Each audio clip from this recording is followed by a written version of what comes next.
This series contains adult language and depictions of graphic violence. Listener discretion is advised. When am I going to take control and get a hold of my emotions? Why does it always seem to hit me in the middle of the night? It's just a fantasy. It's not the real thing. Sometimes a fantasy is all you need. In February of 1976, Martin Scorsese's cinematic masterpiece, Taxi Driver, arrived in theaters. Set in New York City in the mid-1970s, amid all the urban decay, crime, and corruption, the film follows a war veteran, Travis Bickle, as he prowls the city streets at the mercy of his own deteriorating mental state. When Taxi Driver was screened at the Cannes Film Festival, it was booed, decried for its graphic violence, language, and depiction of underage prostitution. But the unparalleled genius of the people involved with crafting the film and the undeniable cultural significance of the piece would quickly drown out the naysayers, and Taxi Driver would assume its rightful place as one of the finest films ever made.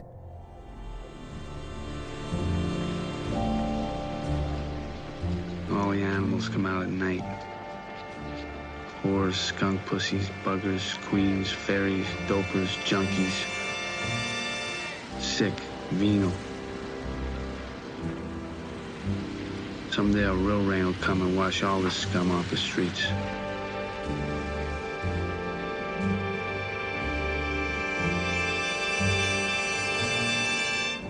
I go all over. I take people to the Bronx, Brooklyn. I take them to Harlem. I don't care. Don't make no difference to me.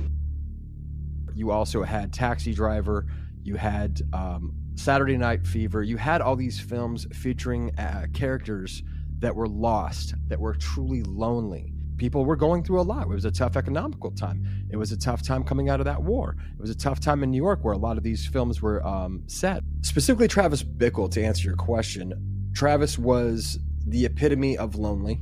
He's battling insomnia. He wants to be seen. He wants to be heard. But as the story goes on, we see him reaching out to people, sometimes in desperate ways, just trying to connect, just trying to be seen, just trying to matter. That's Jeff Marshall, film critic and host of the podcast On the Craft. He's also our resident movie expert. You may remember him from season 2, where he gave us his thoughts on the classic film The Exorcist. There were other powerful, disturbing, and important films released in that same time frame, movies that would have a palpable effect on the public at large. Saturday Night Fever, a story about working-class disillusionment told through the lens of Italian-American young adults in Brooklyn. It was a massive hit and brought disco music and disco dancing to the world, while also deftly examining the social tensions, desperation, and lack of opportunity that many American youths endured in the 70s. It was also a breakthrough performance for a young John Travolta. Every time you mention Frank Jr., you gotta cross yourself. He's a priest, ain't he? Father Frank Jr., your brother. Your mother doesn't have too much to cross herself about these days. You're so jealous of Frank Jr. Oh, shut up, will you? Hey. What are you doing? Hey, the shirt, wash the shirt, stupid. Okay. Basta! All right, come on. Mangia. Eat, go ahead. Eat. I got more pork chops, more spaghetti. One pork chop! One! Hey, Frank! It's disgusting, right? Sick. We just washed the hair. Yeah. You know, I work on my hair a long time, and you hit it. He hits my hair. Then there were horror films like the supernatural revenge thriller Carrie, the first of many books from the great Stephen King to be adapted to the big screen.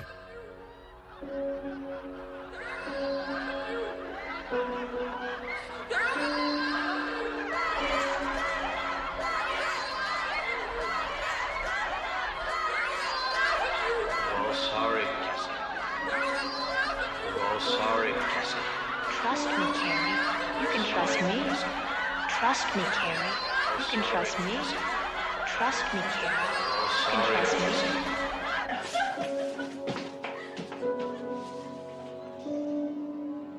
And The Omen, the story of a secretly adopted child who turns out to be the Antichrist. Damien, I love you! Look at me, Damien. It's all for you.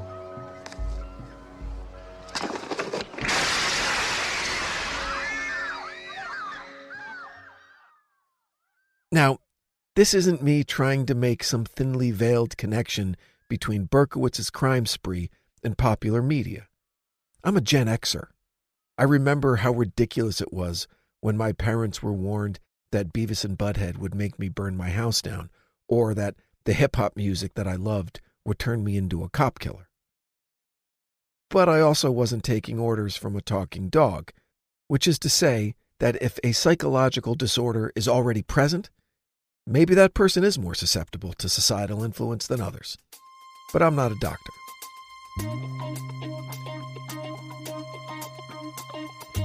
Welcome back to The Devil Within, A Season in Hell. You're listening to episode 4, Sometimes a Fantasy.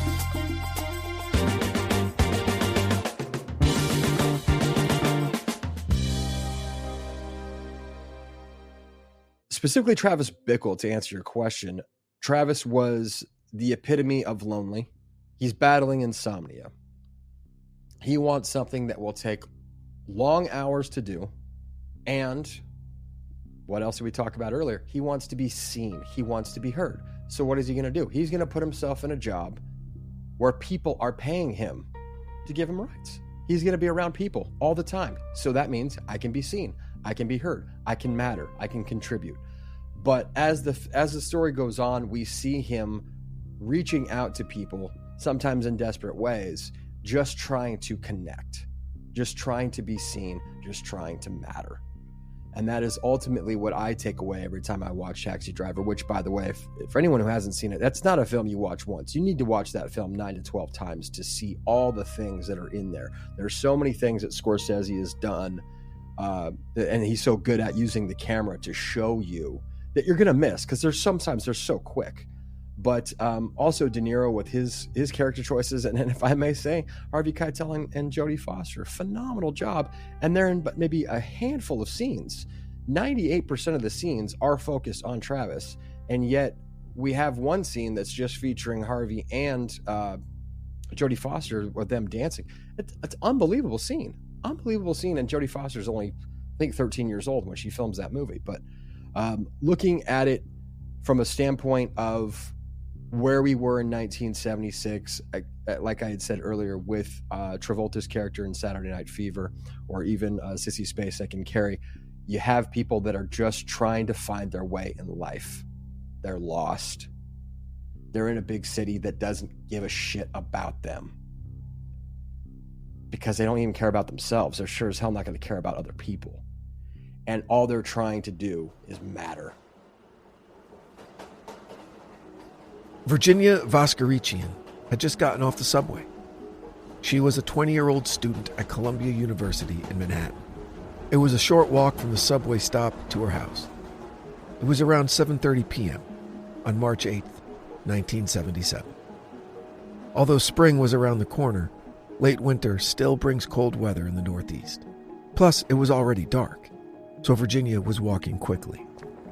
Her path home took her through the private neighborhood of Forest Hills, which consisted of single-family homes and eerily empty streets.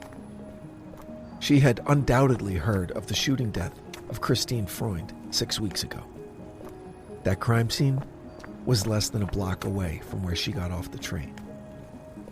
Then, suddenly, in front of a beautiful Tudor home on Dartmouth Street, Virginia was approached by an armed man. He stopped just short of Virginia, crouched while raising a weapon in front of him with both hands, and fired. Virginia instinctively raised her school books in front of her face in an attempt to shield herself from the attack. But her books were no match for the power of the Bulldog .44 caliber revolver. She was shot in the face and died instantly. Police responded to a report of a mugging on Dartmouth Street and found Virginia's body in the bushes in front of a well-manicured lawn. The cab driver who called in the mugging claimed that he saw a white man with dark hair fleeing the scene. 300 New York police officers looking for a man they call the .44 caliber killer today have a little more to go on. Jim Kilpatrick has the story. He was generally described as white, between 20 and 35 years old.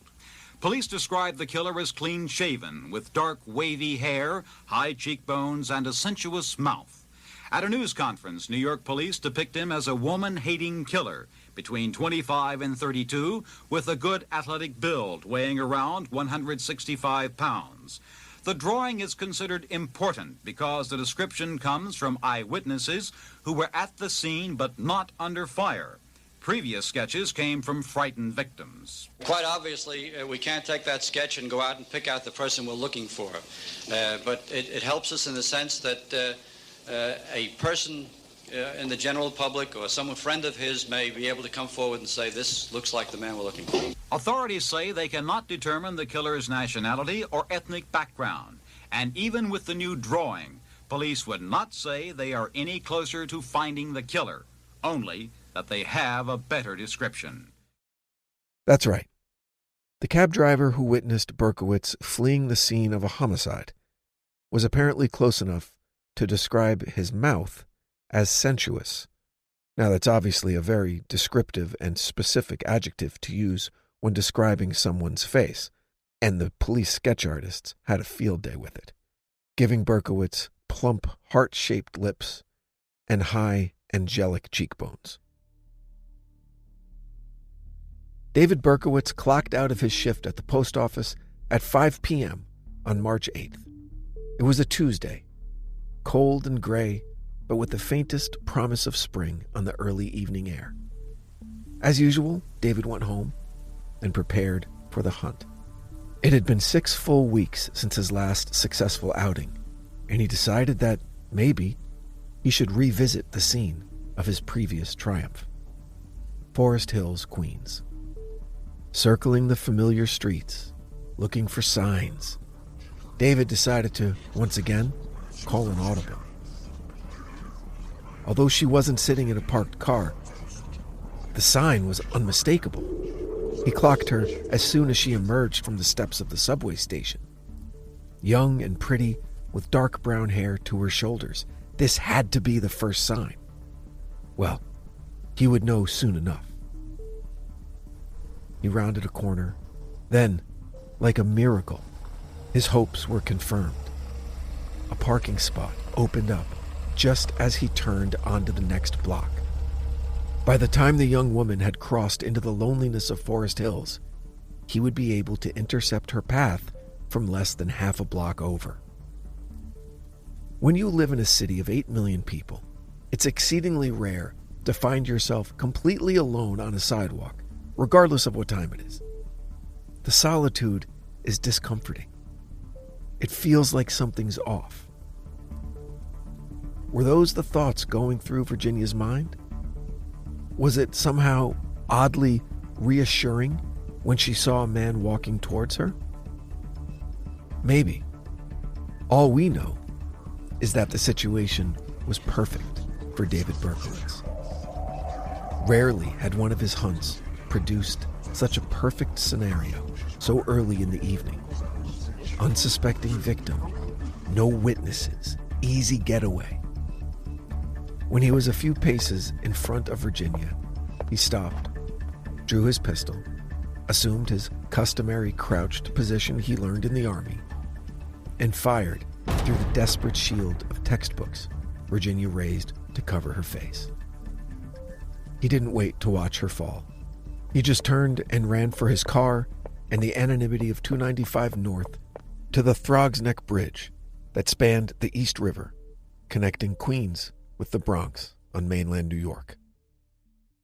2 days later, on March 10th, 1977, Mayor Abraham Beame would announce that the same gun, a Charter Arms Bulldog .44 caliber revolver, was used in the slaying of Donna Lauria, Berkowitz's first shooting, and the most recent Voskerichian attack. I know that I'm not usually known for any public exhibitions of temper, but I want you to know I'm damned angry. During the last few weeks, New Yorkers have been subjected to a series of criminal outrages which are unmatched in recent memory. The press ran with it, and suddenly there was a new dimension to the depravity of New York City. A macabre mascot that represented the worst of humanity, an honest-to-God boogeyman.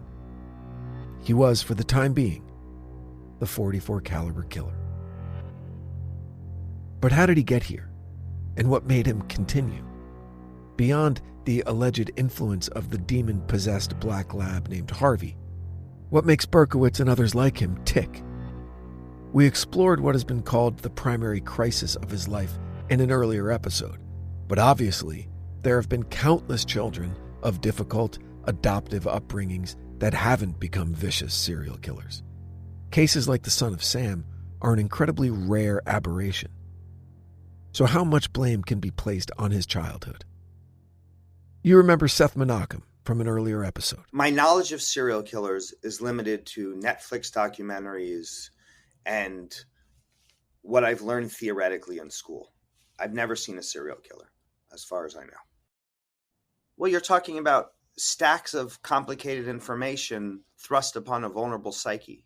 If the reality is that he already had a pretty fragile psyche and that there was a predisposition for psychosis or schizophrenia, and you're piling this on top of someone who already is struggling with the construct of their world, well, then you really are ripe for a psychotic break, which is, I think, what we saw with David Berkowitz. But here's someone who we know is a fragile psyche. We know there's a huge amount of trauma. He goes into the military. He uses LSD, which we also know if you have a predisposition towards schizophrenia and psychosis, that could be the unleashing of it, right? That there's, again, a possibility that had all of these incidents not happened, had he not used LSD, that maybe we could have kept it at bay. But he used LSD, and there's a possibility that now we're seeing this prodromal phase of schizophrenia where he's starting to hide, maybe hearing voices, or there's, I'm not entirely sure if he felt shame around it and was hiding it. What we call ego syntonic and ego dystonic, this idea that we believe the symptoms, we believe what we're being told, and the delusions and hallucinations feel real to us, and therefore they are real, or we understand that it's a product of a mental health issue and we want to fight it. We understand that we're fighting with reality. And so I think for him, I can't tell, but it sounds like he believed the delusions and hallucinations were real. These are egosyntonic symptoms. He latches on to not only religion, but sort of fringe religion, which has more fantasy elements and Satan and the devil. And so I think it allowed his psyche to just grab on to sort of all these wild ideas, which he then somehow got put into this idea that the dog Satan? I don't know what the story is, but the dog was instructing him to do certain things. That's a common schizophrenic symptom, not necessarily to harm someone else, but to believe that someone is sending you messages. And let's, for a moment, tackle this notion of a demon taking control of a dog and issuing commands to David, imploring him to kill. According to Berkowitz, the demon in question was around 6,000 years old. That number, 6,000 years, corresponds with the evangelical belief in the age of the earth. It's based on equations related to genealogical records pulled directly from the Bible that supposedly lead all the way back to Adam and Eve. And it's been determined by the more fundamentalists of the believers that it has been roughly 6,000 years since that first week that God got everything going. And now remember, it was only a few years before the killings began that Berkowitz converted to a decidedly strict sect of evangelical Christianity. It was likely that he adopted the New Earth creationist beliefs, as well as acknowledging that eternal struggle between the angels and demons of the King James Bible. It's the power of Christ that compels you. The power of Christ! The power of Christ compels you! The power of Christ compels you! Now, the history of demonic possession in humans goes back thousands of years. But what about animals? Is there any precedent? Turns out there is. First, there are some who believe that the serpent who tempted Eve in Genesis was actually possessed by Satan himself. The argument against that is that the serpent was actually Satan in the form of a serpent, rather than your everyday serpent who was at the wrong place at the wrong time and became an unwilling, temporary vessel for the fallen angel. But then we have the Nazarene, Jesus himself, as it's recounted in the book of Matthew, who, after performing an exorcism, cast a legion of demons into a vast herd of pigs, who were then driven down a steep bank to drown in the Sea of Galilee. So again, there is biblical precedent for someone new to the faith like Berkowitz to support these realizations and believe them to be true. But was that enough? There was obviously some mental instability that made David more susceptible than most to these flights of religious fancy, but we seem to be missing a prime mover in his descent towards madness and murder. His conversion to Christianity was the spark, but what was the fuel? As we learned in Season 1 of The Devil Within, kids like Tommy Sullivan are introduced to the idea of the power of the enemies of the Lord and their ability to possess your body and mind by the very church that is tasked with protecting them from their evils. Judaism, in which Berkowitz was brought up, has a vastly different view regarding Satan as opposed to Christianity, so the prospect of falling under the influence of the ruler of hell was relatively new to him. To be fair, Berkowitz never explicitly claimed that it was Satan that had taken up residence in Harvey the Lab, but given the supposed age of the demon and the level of destruction he was demanding of David, it seems likely that if it wasn't Satan, it was at least one of the top guys. And where, people wondered, could Berkowitz have investigated and discussed his plight? Well, we need to go back to Untermeyer Park, the Carr brothers, and a satanic cult called The Process. For the world can be yours, and the blood of men can be yours to spill as you please, and you can have your pleasure of the world through violence and the wielding of the sword, and your lust can strike upon the face of the land, taking whatever it desires and discarding the empty husks when you've sucked them dry.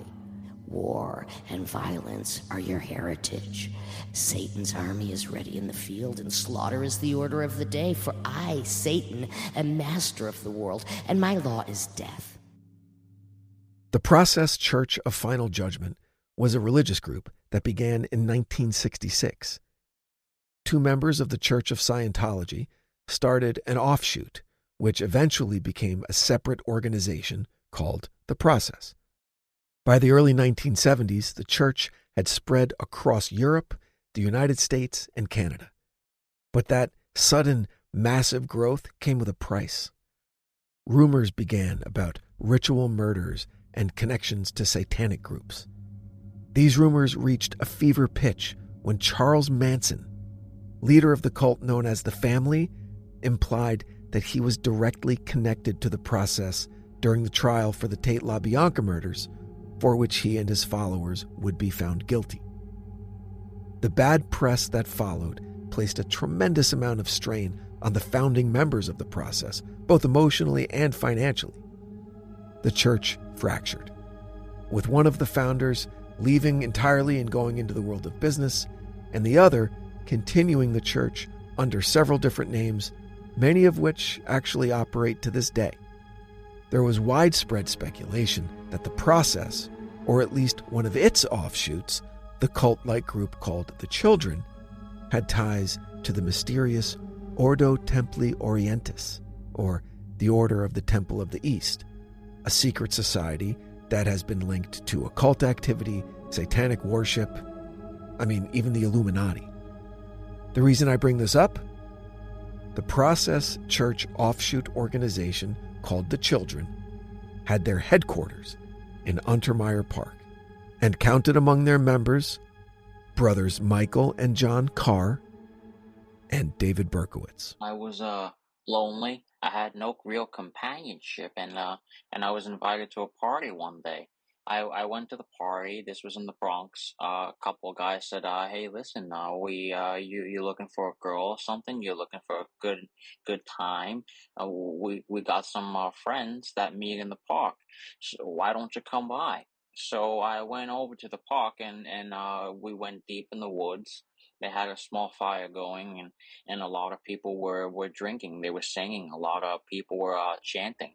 And I said, what's this? I began to meet some of the people, and they says, well, we're pagans, we're witches. We just come out here to have a good time. But they were the ones that introduced me to Satanism. We had the circles, we had the pentagrams that they made right there in the woods, in the high weeds, in the swamp area. And we would just call upon powers, call upon these angels that later on I found out that they were really the demons we were calling upon. But I would do these rituals and meditate, and you could feel the surge of energy come upon you. Things began to change within me.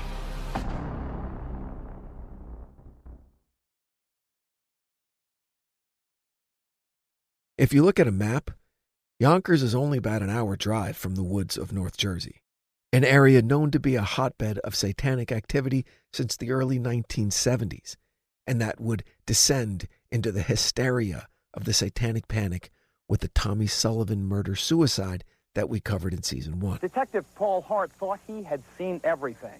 Then this veteran New Jersey officer saw how a suburban teenager murdered and mutilated his own mother. I believe that evil will once again rise and conquer the love of God. If this pact is to your approval, sign below. Just barely 14 years old, Tommy Sullivan had written this contract with the devil before he butchered his mother with his Boy Scout knife. The murder took place in the basement of the Sullivan family home.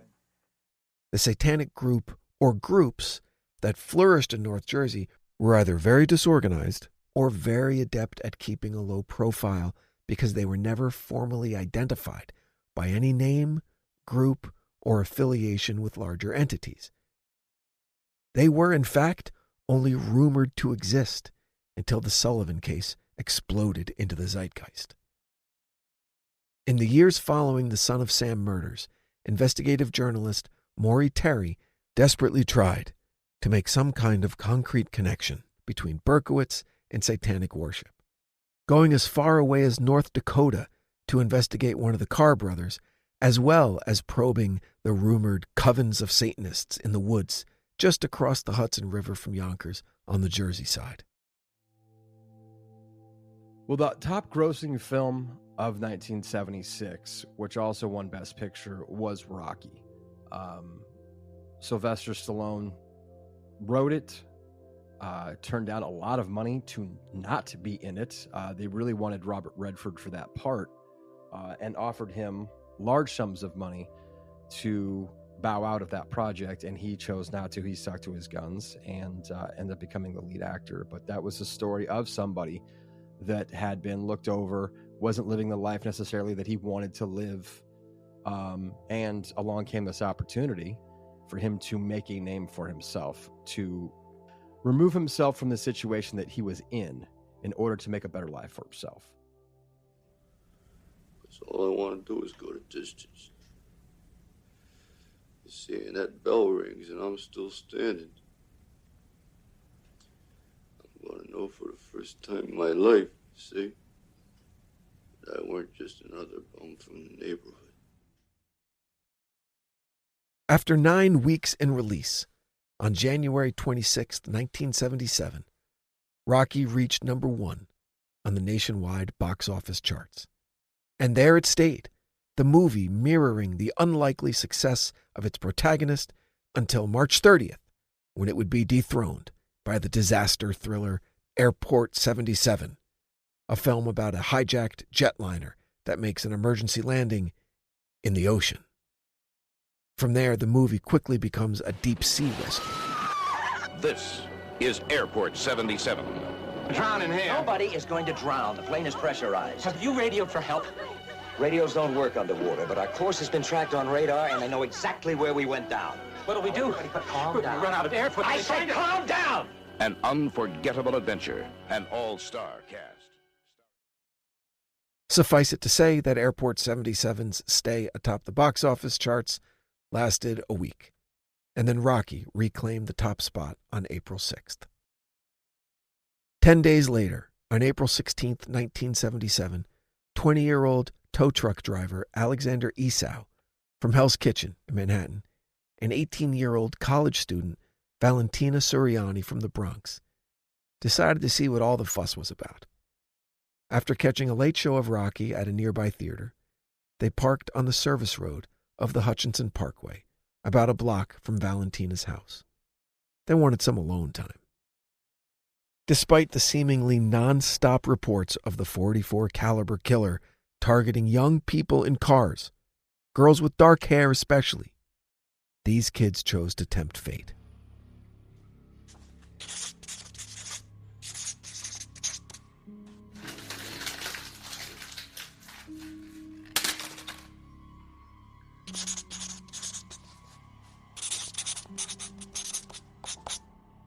David had been working on it for over a month, trying to get it just right.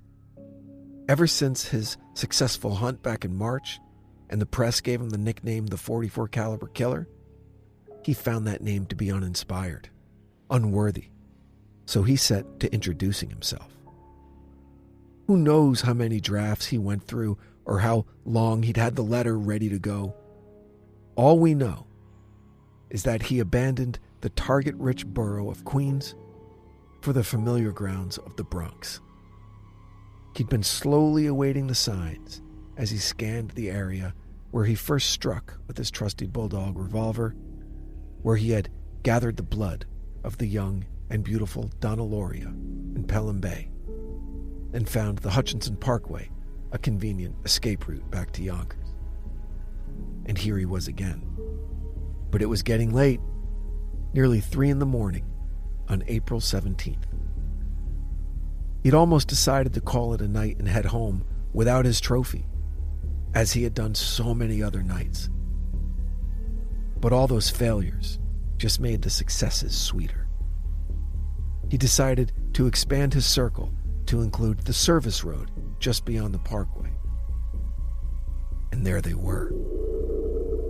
He passed them once and caught a tantalizing glimpse of a young woman with long dark hair sitting in a car with, in all likelihood at this hour, her boyfriend. David felt his pulse quicken. He let the adrenaline take over as he basked in the confidence that a parking spot would surely manifest. And he was right. We know the rest. With all the signs having presented themselves, David got out of his yellow Ford Galaxy and approached the young couple who were completely unaware of the danger that was just around the corner. Berkowitz approached from the passenger side of Esau's vehicle, drew his weapon, and assumed his customary crouched position. He shot into the vehicle 4 times, hitting both occupants in the head, Alexander twice and Valentina once. Valentina was pronounced dead at the scene, while Alexander survived for several hours before dying at a local hospital. He never regained consciousness and was therefore unable to give police any idea what had happened. But, as usual, evidence was left behind in the form of bullets, .44 caliber bullets that were determined to be fired from the same bulldog revolver that was used in the Loria shooting and the Voskerichian shooting. But this time, David lingered a few moments. This was very out of character, as he normally fired and instantly fled the scene. But he wanted to leave something for law enforcement, for the captain of the NYPD's 15th Homicide Division in particular, a man named Joseph Borelli. Borelli had been in the news in the weeks leading up to the Esau Suriani shooting, ever since it was announced that the city had a serial killer on their hands. It seemed to Berkowitz that Borelli was the right man to reach out to. The letter he had been working so hard on was addressed to Captain Borelli. Dear Captain Joseph Borelli, I am deeply hurt by you calling me a women hater. I'm not, but I am a monster. I am a son of Sam. I am a little brat. When Father Sam gets drunk, he gets mean. He beats his family. Sometimes he ties me up in the back of the house. Other times he locks me in the garage. Sam loves to drink blood. Go out and kill, commands Father Sam. Most of the young raped and slaughtered, their blood drained, just bones now. Papa Sam keeps me locked in the attic too. I feel like an outsider. I'm on a different wavelength than everyone else, programmed to kill. However, to stop me, you must kill me. Attention, all police. Shoot me first, shoot to kill, or I'll keep coming out of my way or you will die. I am a monster. Beelzebub, the chubby behemoth. I love to hunt, prowl in the streets looking for fair game. It's just tasty meat. The women and queens are prettiest of all. It must be the water they drink. I live for the hunt of my life. I want to make love to the world. I love people. I don't belong on this earth. Return me to the yahoos. To the people of Queens, I love you. And I wanna wish you all a happy Easter. May God bless you in this life and in the next. For now, I say goodbye and good night. Police, let me haunt you with these words. I'll be back. To be interpreted as bang, bang, bang, bang, bang. Ah! Yours in murder, Mr. Monster. Police withheld the letter and its contents from the press for several days to allow time for their criminal psychiatrists to develop a profile on the person who wrote it. In May of 1977, the authorities released a preliminary psychological profile of the killer.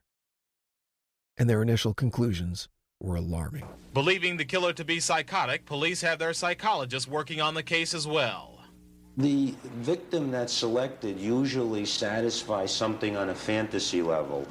A punishing mother, could be a wife, and he selects somebody that has certain qualities, and so every time he commits the crime against the person that has this thing, he's satisfying this basic need of getting back at the original individual that he had difficulty with. The citizens of New York City were cautioned to be on the lookout for a neurotic loner, likely to be suffering from paranoid schizophrenia, who possibly believes he's possessed by a demon. While detectives and forensic psychologists were working around the clock in their efforts to decipher any hidden messages that might be lurking in this strange and sophomoric missive, there were several misspellings and creative grammatical flourishes. It was believed that Berkowitz, like many serial killers before and after him, delighted in his newfound power to control the press, confuse the police, and terrorize the populace. But most importantly for Berkowitz, the world would now know him as he knew himself, the son of Sam. But I am a monster. I am a son of Sam. I am a son of Sam. I am a son of Sam. I am a son of Sam.